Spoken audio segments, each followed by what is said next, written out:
ഉത്തരം കിട്ടാത്ത ചോദ്യങ്ങളുമായി ജീവിക്കുന്ന ഒരു ജനതയായി ഇന്ത്യൻ ജനത മാറി എന്നുള്ളതാണ് ഈ തെരഞ്ഞെടുപ്പിന്റെ ഏറ്റവും വലിയ പ്രത്യേകത. സംവിധായകൻ കമലിന്റെ വാക്കുകളാണ് നിങ്ങൾ കേട്ടത്. കഴിഞ്ഞ ദിവസം ചാലക്കുടിയിലെ LDF സ്ഥാനാർത്ഥി രവീന്ദ്രനാഥ് മാഷിന്റെ തെരഞ്ഞെടുപ്പ് യോഗത്തിൽ സംസാരിക്കുകയായിരുന്നു കമൽ. പ്രസംഗത്തിലുടനീളം നരേന്ദ്രമോദി സർക്കാർ ഉത്തരം നൽകാത്ത 1000 ചോദ്യങ്ങൾ വിശദീകരിക്കുന്നുണ്ട് കമൽ. അതോടൊപ്പം ഈ അടുത്ത് പ്രധാനമന്ത്രി നരേന്ദ്രമോദിയുടെ അതിമനോഹരമായൊരു ഇന്റർവ്യൂ എടുത്ത ഏഷ്യാനെറ്റ് ന്യൂസിനും കനത്തിന് കൊടുക്കുന്നുണ്ട് കമൽ. നമുക്ക് കമലിന്റെ പ്രസംഗത്തിന്റെ പൂർണ്ണ രൂപം ഒന്ന് കേൾക്കാം. ഒരു കാര്യത്തിൽ നിന്ന് തന്നെ തുടങ്ങാം. ഭരണഘടനയെ പറ്റി പറഞ്ഞു, we the people of India.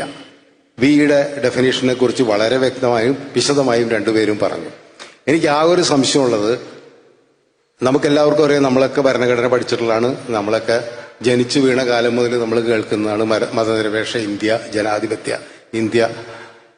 നമ്മുടെ ജനാധിപത്യ മൂല്യങ്ങളെക്കുറിച്ചും ഭരണഘടനാ മൂല്യങ്ങളെക്കുറിച്ചൊക്കെ നമ്മൾ മനസ്സിലാക്കുന്നതാണ്. ഈ അടുത്ത കാലത്ത് ഈ ഇലക്ഷനുമായിട്ട് ബന്ധപ്പെട്ട് കഴിഞ്ഞ ആഴ്ച നമ്മുടെ പ്രധാനമന്ത്രി ഉത്തരേന്ത്യയിലെ എവിടെ പ്രസംഗിക്കുന്നത് കേട്ടു, ഞങ്ങൾ ഭരണഘടന മാറ്റി എഴുതാൻ പോകുന്നില്ല, അങ്ങനെ ഒരു ഉദ്ദേശം ഞങ്ങൾക്കില്ല, 400 സീറ്റ് കിട്ടി അധികാരത്തിൽ വന്നാലും ഞങ്ങൾ ഭരണഘടന മാറ്റി എഴുതാൻ പോകുന്നില്ല. അപ്പൊ പെട്ടെന്ന് എനിക്ക് സംശയം തോന്നുന്നു വെച്ച് കഴിഞ്ഞിട്ടുണ്ടെങ്കിൽ ഭരണഘടനയിൽ മാറ്റി എഴുതേണ്ട കാര്യമില്ല. ഭരണഘടനയിൽ ഏറ്റവും പ്രധാനപ്പെട്ട് പറഞ്ഞുകൊണ്ടിരിക്കുന്ന പല കാര്യങ്ങളും ഇപ്പൊ അവർ നടപ്പിലാക്കിക്കൊണ്ടിരിക്കുകയാണ്. അതിനെക്കുറിച്ച് നമുക്ക് ഡീറ്റെയിൽ ആയിട്ട് അറിയാം. എനിക്ക് ഒറ്റ സംശയമുള്ളതെന്ന് വെച്ച് കഴിഞ്ഞാൽ, we the people of India എന്ന് പറയുമ്പോൾ വി എന്നുള്ളതിന്റെ ഡെഫിനേഷനാണ്. ഇപ്പൊ നമ്മളെല്ലാവരും ഇവിടെ പറഞ്ഞു നമ്മൾ, വി എന്ന് പറഞ്ഞാൽ നമ്മളാണ്. പക്ഷെ ഇവരുദ്ദേശിക്കുന്നത് മറ്റൊരു വാക്കിലൂടെയാണെന്ന് മാത്രമേ ഉള്ളൂ, അസ് എന്നാണ്. എന്ന് പറഞ്ഞാൽ ഞങ്ങൾ the people of India, as the people of India, അത്രമാത്രം മറ്റുള്ളവർ. അപ്പൊ മറ്റൊന്ന് വരും, അവരുടെ ഏറ്റവും പ്രധാനപ്പെട്ട ഒരു കാര്യം അപരത്വം. ദേ, അവർ, ഈ 3 വാക്കുകളാണ് നമുക്ക് എല്ലായ്പ്പോഴും നമ്മൾ നിത്യജീവിതത്തിൽ നമ്മൾ ഉപയോഗിക്കുന്ന വാക്കുകളാണുള്ളത്. വി, അസ്, ദേ. അതിലുള്ള വിശാലമായ അർത്ഥങ്ങൾ നമുക്കറിയാം. അപ്പൊ ഒറ്റ വാക്ക് മാറ്റിയാൽ മതി, ഭരണഘടന മാറ്റേണ്ട കാര്യമില്ല. ആ ഒറ്റ വാക്ക് അങ്ങോട്ട് മാറ്റിയാൽ മതി. വി എന്ന് മാറ്റിയിട്ട് അതിന് പകരം ഞങ്ങൾ എന്നാക്കിയാൽ മതി. മലയാളത്തിൽ പറഞ്ഞു കഴിഞ്ഞാൽ ഞങ്ങൾ ദ പീപ്പിൾ ഓഫ് ഇന്ത്യ എന്ന് പറഞ്ഞു കഴിഞ്ഞാൽ ബാക്കിയെല്ലാം കറക്റ്റായി. കാരണം അവരുദ്ദേശിക്കുന്ന രാജ്യമായി മാറി എന്നുള്ളതായിരിക്കണം ഒരുപക്ഷെ നമ്മുടെ പ്രധാനമന്ത്രി ഉദ്ദേശിച്ചിട്ടുണ്ടാവുക. അതുകൊണ്ട് ഭരണഘടന മാറ്റി എഴുതേണ്ട കാര്യമില്ല, ഓരോന്നായിട്ട് മാറ്റിക്കൊണ്ടിരിക്കുകയാണ്. കാരണം ഭരണഘടനയിൽ എന്തൊക്കെ വിഭാവനം ചെയ്തിട്ടുണ്ട്. ഇപ്പൊ മൗലികാവകാശം, നമ്മുടെ മൗലികാവകാശം ഇല്ലാതാവുക എന്ന് പറയുമ്പോൾ സഞ്ചാര സ്വാതന്ത്ര്യം ഒരുപക്ഷെ ഇപ്പം ഉണ്ടാവുമായിരിക്കും. പക്ഷെ നമുക്കറിയാം നോർത്ത് ഇന്ത്യയിൽ അതില്ല. ഇപ്പൊ അടുത്ത കാലത്ത് നമ്മൾ കണ്ടതാണ്, ഇപ്പൊ ഈ ഹോളി സമയത്ത് ഒരു ഭാര്യയും ഭർത്താവും സ്കൂട്ടറിൽ പോകുമ്പോൾ അവരെ മുഖത്തേക്ക് വർണ്ണം ഇത് എഴുതിയിട്ട് എങ്ങനെയാണ് അവർ ഉപദ്രവിച്ചത് നമ്മൾ. അപ്പൊ സഞ്ചാര സ്വാതന്ത്ര്യമില്ല. പിന്നെന്താണ് നമ്മുടെ മൗലികാവശ്യം? നമുക്ക് ഇഷ്ടപ്പെട്ടുള്ള ആഹാരം കഴിക്കാം. അത് കഴിക്കാൻ പറ്റില്ല എന്നുള്ളതിന്റെ ഉദാഹരണമാണല്ലോ പശു ഇറച്ചി കൈവശം വെച്ചു എന്ന് പറഞ്ഞിട്ട് തല്ലിക്കൊല്ലും, നാക്കിലാക്കിനെയൊക്കെ തല്ലിക്കൊന്നത്. അപ്പൊ നമ്മുടെ ഇഷ്ടമുള്ള ഭക്ഷണം കഴിക്കാൻ പറ്റില്ല. വസ്ത്രം നമുക്ക് ഇഷ്ടപ്പെട്ട വസ്ത്രം ഉപയോഗിക്കാൻ പറ്റുന്നില്ല എന്നുള്ളതിന് ഏറ്റവും വലിയ തെളിവാണ് നോർത്ത് ഇന്ത്യയിലെ കിടപ്പ്. നമ്മുടെ ബഹുമാനപ്പെട്ട പ്രധാനമന്ത്രി തന്നെ പറഞ്ഞല്ലോ, വസ്ത്രം നോക്കിക്കഴിഞ്ഞില്ലെങ്കിൽ ആളെ തീരുമാനിക്കാന്ന് പറഞ്ഞത് കഴിഞ്ഞ ഇലക്ഷൻ സമയത്താണ്. എന്താണ് അതിന്റെ ഉദ്ദേശം? ആളെ തിരിച്ചറിയാമെന്ന് പറയുമ്പോൾ ആ വസ്ത്രം എന്ന് പറയുന്ന മൗലികാവകാശത്തിലെ ഏറ്റവും പ്രധാനപ്പെട്ട കാര്യം വേണ്ട. ഭക്ഷണമായി ഇതായി സഞ്ചാര സ്വാതന്ത്ര്യം, ഇങ്ങനെ ഓരോന്നായിട്ട് മാറ്റുമ്പോൾ അതിനകത്ത് പ്രത്യേകിച്ച് ഭരണഘടന മാറ്റേണ്ട കാര്യമില്ല എന്നാണ് അവരുദ്ദേശിക്കുന്നത്. ഇപ്പൊ ഏറ്റവും അവസാനം നമ്മൾ കണ്ടു, ഇപ്പൊ 3-4 ദിവസം മുമ്പ് നമ്മൾ കണ്ടു, ദൂരദർശന്റെ നിറം മാറ്റി കാവിയാക്കി മാറ്റി. അപ്പൊ അതും ഉദ്ദേശിച്ചു. കാരണം എന്ന് വെച്ച് കഴിഞ്ഞിട്ടുണ്ടെങ്കിൽ ഞങ്ങളുടെ ജിഹ്വ എന്ന് പറയുന്നത്, സർക്കാരിന്റെ ജിഹ്വ, ഈ ദേശത്തിന്റെ ജിഹ്വ എന്ന് പറയുന്നത് ദൂരദർശൻ, നമ്മൾ പറയുന്ന നാഷണൽ മീഡിയ. ആ നാഷണൽ മീഡിയയൊക്കെ ഇപ്പൊ എന്താണെന്നുള്ളത് നമുക്കറിയാം. അതിനെക്കുറിച്ച് കൂടുതൽ പറയേണ്ട കാര്യമില്ല. പക്ഷെ അതിന്റെ നിറം മാറ്റിക്കഴിഞ്ഞപ്പോ ഇതാണ് ഞങ്ങൾ ഉദ്ദേശിക്കുന്നത്, ഒറ്റ നിറം മതി, ഒറ്റ മനുഷ്യൻ മതി, ഒറ്റ ഭാഷ മതി, ഒറ്റ ജാതി മതം മതി എന്ന് പറയുന്ന അവരുദ്ദേശിക്കുന്ന കാര്യങ്ങൾ നടത്തിക്കൊണ്ടിരിക്കുമ്പോൾ പിന്നെ എന്തിനാണ് ഭരണഘടന മാറ്റി എഴുതണമെന്നുള്ള വളരെ പ്രധാനപ്പെട്ട ഒരു കാര്യമാണ് നമ്മുടെ പ്രധാനമന്ത്രി പറഞ്ഞത്. അപ്പോ നമ്മൾ ആലോചിക്കേണ്ട കാര്യം എന്ന് വെച്ച് കഴിഞ്ഞാൽ, ഭരണഘടന മാറ്റി എഴുതി കളയും, ഒരു 400 സീറ്റ് കിട്ടിയാൽ എന്നുള്ളത് വിഷയമേ അല്ല എന്നുള്ളതാണ് എനിക്ക് പറയാനുള്ളത് ഈ അവസരത്തിൽ. കാരണം മറ്റൊരുപാട് ഭയങ്ങൾ നമ്മളെ ഇപ്പോൾ ഗ്രസിച്ചുകൊണ്ടിരിക്കുന്നു എന്നുള്ളതാണ് സത്യം. അത് പ്രധാനമായിട്ട് നമ്മുടെ പുതിയ തലമുറയാണ്. പുതിയ തലമുറയെ നമ്മൾ ഭയത്തോടുകൂടി, അവരെ ഭീതിയോടുകൂടി കാണണം. കാരണം എന്തറിയാമോ, നമ്മളൊക്കെ ഒരുപാട് തവണ വോട്ട് ചെയ്തവരാണ്, നമുക്കതിനുള്ള അവകാശം കിട്ടിയിട്ടുണ്ട്. ഇനി ഈ 2024 ഇലക്ഷൻ കഴിഞ്ഞ് ഇവർക്ക് 400 സീറ്റ് കിട്ടിക്കഴിഞ്ഞാൽ നമ്മുടെ അടുത്ത ജനറേഷന് വോട്ട് ചെയ്യാനുള്ള അവകാശം ഇല്ലാണ്ടായി മാറും. ഇനി വോട്ടവകാശം എന്ന് പറയുന്ന ഒരു പരിപാടി ഉണ്ടാവില്ല, കാരണം ഇലക്ഷൻ ഉണ്ടാവില്ല.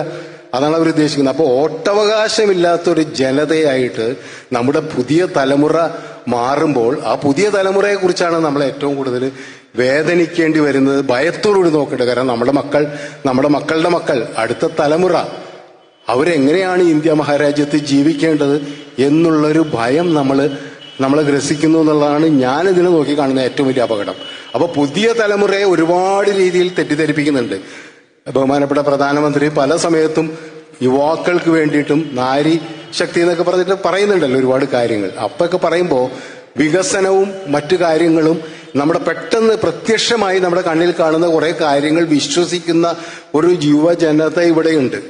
അവരെ ബോധ്യപ്പെടുത്തുക എന്നുള്ളതാണ്. കാരണം ഈ അവസാനത്തെ വോട്ടാണ് ഇപ്പോൾ 18 വയസ്സ് പൂർത്തിയായ നിങ്ങൾ ചെയ്യാൻ പോകുന്നത്. പക്ഷെ 18 വയസ്സിൽ 17 വയസ്സായ അല്ലെങ്കിൽ 16 വയസ്സായ ഒരു ചെറുപ്പക്കാരോ ചെറുപ്പക്കാരിക്ക് ഇനി അടുത്ത തവണ വോട്ട് ചെയ്യാൻ പറ്റില്ല എന്ന് പറയുന്ന ഒരു വലിയ അവസ്ഥ ഒന്ന് ആലോചിച്ച് നോക്കും നമ്മൾ. ആ ഭീതിയാണ് സത്യത്തിൽ ഞാൻ നോക്കി കാണുന്ന ഏറ്റവും വലിയൊരു ഇന്ത്യൻ ഭരണഘടനയുടെ അവസ്ഥ എന്നുള്ളതാണ് എനിക്ക് തോന്നുന്നത്. മറ്റൊരു കാര്യം, ഇന്നലെ നമ്മൾ ഇവിടെ മലയാളത്തിലെ ഒരു പ്രമുഖമായ ചാനലിൽ നമ്മുടെ ബഹുമാനപ്പെട്ട പ്രധാനമന്ത്രി ഒരു ഇന്റർവ്യൂ കൊടുത്തു. ആദ്യമായിട്ടാണ് നമ്മൾ അദ്ദേഹത്തിന്റെ അഭിമുഖം കാണുന്നത്. കാരണം 10 വർഷമായിട്ട് അദ്ദേഹം അഭിമുഖം കൊടുത്തിട്ടില്ല. 1-2 അഭിമുഖം നമ്മൾ കണ്ടാണ്. നേരത്തെ അക്ഷയ് കുമാറൊക്കെ ആയിട്ട് അഭിമുഖം എടുത്താണ്. അതിൽ അദ്ദേഹം എന്ത് ഭക്ഷണമാണ് കഴിക്കുന്നത്, അദ്ദേഹത്തിന്റെ ഈ ഊർജത്തിന്റെ രഹസ്യം എന്താണ്, ഇത്തരം ചോദ്യങ്ങളാണ് അന്നത്തെ അഭിമുഖത്തിൽ നമ്മൾ കണ്ടത് കഴിഞ്ഞ ഇലക്ഷന്റെ സമയത്ത്. ഇന്നലെ കണ്ട അഭിമുഖത്തില് ചില സംശയങ്ങൾ എനിക്ക് പെട്ടെന്ന് തോന്നിയെന്ന് വെച്ച് കഴിഞ്ഞിട്ടുണ്ടെങ്കിൽ, ആദ്യമേ നമുക്കറിയാം ചോദ്യങ്ങൾ ആദ്യം കൊടുത്ത് അതിന് അദ്ദേഹം മറുപടി പറയുന്നതാണ്. ആ ചോദ്യങ്ങൾ മറുപടി പറയുമ്പോൾ അതിനോടനുബന്ധമായിട്ടൊരു ചോദ്യം ചോദിക്കാനുള്ള അവകാശം ഈ ഇന്റർവ്യൂ ചെയ്യുന്ന 3 പേർക്കും ഉണ്ടായിരുന്നില്ല എന്നുള്ളതാണ് സത്യം. കാരണം അങ്ങനെ ചോദ്യം ചോദിച്ചിരുന്നെങ്കിൽ നമ്മുടെ ഇവിടുത്തെ ഇന്ന് ഇന്ത്യ മഹാരാജ്യത്തെ ഒരുപാട് മനുഷ്യർ ചോദിക്കുന്ന കുറെ ചോദ്യമുണ്ട് പ്രധാനമന്ത്രിയോട്. ആ ചോദ്യങ്ങൾ എന്തെങ്കിലും ഒന്ന് ഈ വിവരം ഉണ്ടെങ്കിൽ എനിക്കറിയില്ല, ഉണ്ടെങ്കിൽ അവർ ചോദിക്കേണ്ടതായിരുന്നില്ലേ. അവർക്ക് ചോദിക്കാൻ പറ്റിയില്ല എന്ന് പറയുമ്പോൾ ചോദ്യങ്ങൾ ചോദിക്കേണ്ടതില്ല എന്ന് പറയുന്ന ഒരു ഭരണകൂടമാണ് ഇവിടെ ഉള്ളത്. അതിനെയല്ലേ നമ്മൾ ഫാഷിസം എന്ന് പറയുന്നത്. അപ്പൊ ചോദ്യങ്ങൾ നിങ്ങൾ ചോദിക്കേണ്ടതില്ല, ഞാൻ പറയുന്നത് കേട്ടാൽ മതി. അതാണല്ലോ മൻ കി ബാത്ത്.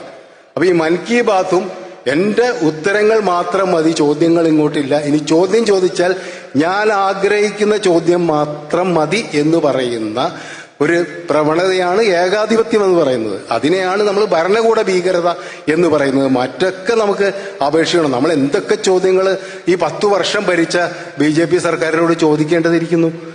നമുക്കറിയാലോ ഒരുപാട്. ഇപ്പൊ നാരീശക്തിയെ കുറിച്ച് അദ്ദേഹം പറയുമ്പോൾ ബിൽക്കീസ് ബാനുവിനെ കുറിച്ച് നമുക്ക് ചോദിക്കണ്ടേ? നമുക്ക് ചോദിക്കാൻ പറ്റുന്നുണ്ടോ? ആ സ്ത്രീയെ ഇപ്പൊ നാരീശക്തിയെ കുറിച്ച് പറയുമ്പോൾ എവിടെയെങ്കിലും ബിൽക്കീസ് ബാനുവിന്റെ അവസ്ഥയെക്കുറിച്ച് നമ്മുടെ പ്രധാനമന്ത്രി സംസാരിച്ചിട്ടുണ്ടോ? ഗുജറാത്ത് കലാപത്തിൽ അവരനുഭവിച്ച പീഡനം നമുക്ക് എല്ലാവർക്കും അറിയാമല്ലോ. അതിനെതിരെ നിയമ പോരാട്ടം നടത്തി ആ പ്രതികളെ ശിക്ഷിച്ചപ്പോൾ അവരെ വെറുതെ വിട്ട് അവർ പുറത്തേക്ക് ഇറങ്ങി കഴിഞ്ഞപ്പോൾ, ശിക്ഷ കാലാവധി കഴിഞ്ഞ് പുറത്തേക്ക് ഇറങ്ങിയപ്പോൾ അവരെ മാലയിട്ട് സ്വീകരിച്ച ഒരു ജനതയാണ് ഇന്ത്യ രാജ്യത്തുള്ളത്. അവരാണ് നമ്മുടെ രാജ്യം ഭരിക്കുന്നത്. അതിനെക്കുറിച്ച് നമ്മുടെ ബഹുമാനപ്പെട്ട പ്രധാനമന്ത്രി ഒരു അക്ഷരം വേണ്ടിയിട്ടില്ല. അപ്പൊ നാരീശക്തിയെ കുറിച്ച് അദ്ദേഹം നമ്മുടെ തൃശ്ശൂരിൽ വന്ന് വലിയ പ്രസംഗം നടത്തി പോയി കഴിഞ്ഞപ്പോൾ ഏത് നാരികളെയാണ് സംരക്ഷിക്കുന്നതെന്ന് അദ്ദേഹം പറയണം. അതുപോലെ തന്നെ ജനങ്ങളുടെ നിത്യജീവിതവുമായിട്ട് ബന്ധപ്പെട്ട ഒരുപാട് പ്രശ്നങ്ങൾ നമുക്ക് എല്ലാവർക്കും അറിയാം. അതിനെക്കുറിച്ച് അദ്ദേഹം ഇന്നുവരെയും എവിടെയെങ്കിലും സംസാരിച്ചിട്ടുണ്ടോ? നമ്മുടെ നിത്യജീവിതമായിട്ട് ഇവിടെ നമ്മുടെ ഈ സ്ത്രീകൾക്ക് മുഴുവൻ ചോദിക്കാവുന്ന ചോദ്യമില്ല. ഈ ഗ്യാസിന്റെ വില കൂടുന്നതിനെ കുറിച്ചും പെട്രോളിന്റെ വില കൂടുന്നതിനെ കുറിച്ചൊക്കെ. പെട്രോളിന്റെ വില 50 രൂപയാക്കുമെന്ന് ഇവിടുത്തെ BJP നേതാക്കൾ ഒരുപാട് തവണ പ്രസംഗിച്ചിട്ടുണ്ട്. നമ്മളെല്ലാം കണ്ടിട്ടുള്ളതാണ്. മുമ്പ് UPA ഗവൺമെന്റ് ഭരിച്ചുകൊണ്ടിരിക്കുമ്പോൾ കാളവണ്ടിയിൽ ഒക്കെ കയറി സമരം ചെയ്ത ആൾക്കാരാണ്. അന്ന് 40-42 ഉറുപ്പ്യ മാത്രമേ ഉണ്ടായിരുന്നുള്ളൂ പെട്രോളിനെന്ന് ആലോചിക്കണം. അതിനെക്കുറിച്ച് നമ്മൾ ഇന്നുവരെ ചോദ്യം ചോദിച്ചിട്ടില്ല. അതിനെക്കുറിച്ച് ബഹുമാനപ്പെട്ട പ്രധാനമന്ത്രി മറുപടി പറഞ്ഞിട്ടില്ല. മനുഷ്യന്റെ നിത്യജീവിതമായിട്ട് ഇപ്പൊ നമ്മളെല്ലാവരും സംസാരിക്കുന്ന കാര്യമാണ് തൊഴിലില്ലായ്മ. ഈ യുവാക്കൾ നേരിട്ട് അനുഭവിക്കുന്ന കാര്യമാണ്. അതിനെക്കുറിച്ച് ഇന്നുവരെ നമ്മുടെ ബഹുമാനപ്പെട്ട പ്രധാനമന്ത്രി പറഞ്ഞില്ല. ഇപ്പോൾ നമ്മുടെ ബഹുമാനപ്പെട്ട മിനിസ്റ്റർ പറഞ്ഞ കാര്യമുണ്ട്, മണിപ്പൂരിനെ കുറിച്ച് പറഞ്ഞു. മണിപ്പൂരിനെ കുറിച്ച് ഇന്നുവരെ അദ്ദേഹം സംസാരിച്ചിട്ടില്ല എന്ന് മാത്രമല്ല ഒരാളുടെ ചോദ്യത്തിനും മറുപടി പറഞ്ഞിട്ടില്ല ഇന്ന് വരെ എന്നുള്ളതാണ്. ഇപ്പൊ ഓരോ കലാപങ്ങളുടെ നമുക്കറിയാം കൃത്യമായിട്ട് 2014 മുസാഫർപൂരിൽ കലാപം ഉണ്ടായി UP-യില്. ആ കലാപം എങ്ങനെ ഉണ്ടായി എന്നുള്ളതിനെ കുറിച്ച് നമുക്ക് എല്ലാവർക്കും ഒരുപാട് സംശയമുണ്ട്. പക്ഷെ അതിനെക്കുറിച്ച് ഒരു ചോദ്യം ആരും ഇന്നുവരെ ചോദിച്ചിട്ടില്ല, അതിന് ഉത്തരം പറഞ്ഞിട്ടില്ല. ഗുജറാത്ത് കലാപം അതിന് മുമ്പാണ്. അത് നമുക്കറിയാം എങ്ങനെയാണ് അത് ഉണ്ടായതെന്നും അതിന്റെ പിന്നീട് ഉണ്ടായിരുന്ന വലിയ സ്ഫോടനങ്ങൾ എന്താണെന്നുള്ളതിനെ കുറിച്ച് ഞാൻ ഡീറ്റെയിൽ പറയുന്നില്ല. പിന്നെ ഡൽഹിയിൽ സ്ഫോടനം നടന്നു. ഇപ്പൊ എന്തുകൊണ്ട് ഇവിടെ ഭീകര ആക്രമണം കുറഞ്ഞു? UPA ഗവൺമെന്റ് ഭരിക്കുമ്പോൾ ഒരുപാട് ഭീകരാക്രമണങ്ങൾ ഉണ്ടായിരുന്നു. അതിനുശേഷം ഈ BJP ഗവൺമെന്റ് വന്നതിന് ശേഷം അവർ ഉദ്ദേശിക്കുന്ന സമയത്ത് മാത്രം എന്തുകൊണ്ട് സ്ഫോടനങ്ങൾ ഉണ്ടാവുന്നു, അല്ലെങ്കിൽ ഭീകരാക്രമണം? നിങ്ങളൊന്ന് ആലോചിച്ച് നോക്കൂ. ഇലക്ഷൻ വരുന്ന സമയത്ത് മാത്രം ഉണ്ടാവുന്നു. എന്തുകൊണ്ട്? അതിനെക്കുറിച്ച് നമ്മൾ ആരും ചോദ്യം ചോദിച്ചിട്ടില്ല. ചോദിച്ചാൽ മറുപടി കിട്ടുകയുമില്ല. ഇനി മറ്റൊരു പ്രധാനപ്പെട്ട കാര്യം, സത്യപാൽ മാലിക് നമ്മുടെ ഗവർണർ, കാശ്മീർ ഗവർണർ, അദ്ദേഹം പറഞ്ഞ കാര്യങ്ങളുണ്ട്. ഇപ്പൊ പുൽവാമയൊക്കെ ആയിട്ട് ബന്ധപ്പെട്ട് നമ്മൾ ആരെങ്കിലും പ്രധാനമന്ത്രിയോട് ഒരു ചോദ്യം ചോദിച്ചിട്ടുണ്ടോ?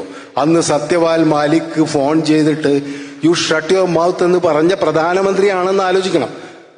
അത് നിങ്ങൾ പറഞ്ഞോ ഇല്ലയോ എന്ന് ജനാധിപത്യ രാജ്യത്തെ ഒരു ഭരണാധികാരിയോട് ചോദിക്കാൻ നമുക്ക് അവകാശമില്ല.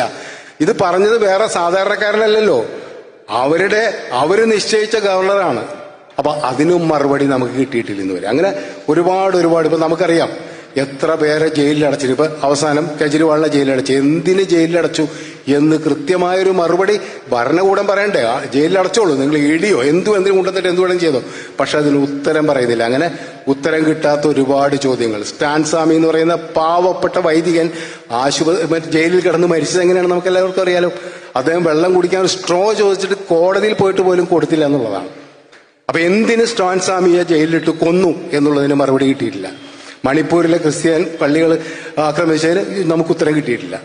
അങ്ങനെ ഉത്തരം കിട്ടാത്ത ഒരുപാട് ഗൗരി ലങ്കേഷിനെ എന്തിനു കൊന്നു, ആര് കൊന്നു, പൻസാരിയെ കൊന്നു, കൽബുർഗിയെ കൊന്നു, നമുക്ക് ഉത്തരങ്ങൾ കിട്ടിയിട്ടില്ല. ഈ കഴിഞ്ഞ 10 വർഷം ഉത്തരം കിട്ടാത്ത ചോദ്യങ്ങളുമായി ജീവിക്കുന്ന ഒരു ജനതയായി ഇന്ത്യൻ ജനത മാറി എന്നുള്ളതാണ് ഈ തെരഞ്ഞെടുപ്പിന്റെ ഏറ്റവും വലിയ പ്രത്യേകത.